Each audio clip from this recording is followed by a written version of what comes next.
যোৱাকালি ককৰোচ জনতা পাৰ্টীয়ে সেইটো কৰি দেখুৱালে যেটো ভাৰতবৰ্ষত যোৱা 10-11 বছৰত কেতিয়াও হোৱা নাছিলে আৰু জনতাই সেইটো বিচাৰি আছিলে আৰু সেইটো হ'ল চৰকাৰৰ পৰা প্ৰেছ কনফাৰেন্স বিচাৰি আছিলে আৰু সেইটো যোৱাকালি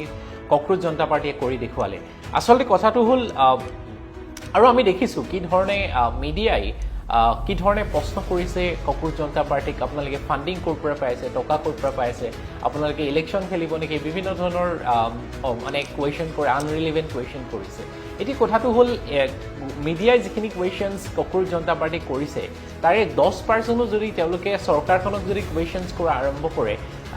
মই ভাবোঁ এনেকুৱা ধৰণৰ কোনো ধৰণৰ মুভমেণ্ট যি 6 তাৰিখে দিল্লীত আছে তেনেকুৱা ধৰণৰ মুভমেণ্টৰ প্ৰয়োজনে নাই বা ককৰোচ জনতা পাৰ্টিৰ নিচিনা দল কেতিয়াও আমাৰ দেশত প্ৰয়োজনেই নাই যদি চৰকাৰক যদি প্ৰশ্ন কৰা যদি আমি আৰম্ভ কৰোঁ আচলতে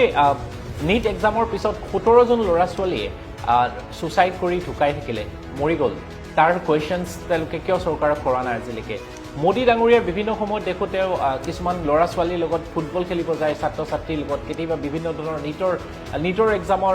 পেপাৰৰ কথা কৈছিলে যেতিয়া তেওঁ প্ৰধানমন্ত্ৰী নাছিলে বিভিন্ন ধৰণৰ এডুকেশ্যনৰ মানে কথা কয় তেওঁ কিন্তু এতিয়া যেতিয়া নীট এক্সামৰ কথা আহিলে নীটৰ পেপাৰ লিকৰ কথা আহিলে তেওঁ এতিয়া মৌনতা কিয় ব্ৰত কৰিছে কিয় তেওঁ একো কোৱা নাই কিয় 17জন ল'ৰা ছোৱালী যে মৰি গ'ল তাৰ বিষয়ে একো এতিয়ালৈকে শব্দ এটা কোৱা নাই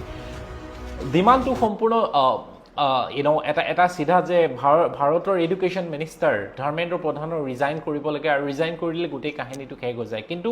মিডিয়াই সেই কুৱেশ্যনটো তেওঁ কৰা নাই মিডিয়াই সেই কুৱেশ্যনটো আঁতৰত ৰাখিছে অযথা কুৱেশ্যন কৰি আছে গতিকে অনুৰোধ আপোনালোকে এবাৰ ভাবক আজি আমাৰ দেশৰ মিডিয়াৰ অৱস্থা কেনেকুৱা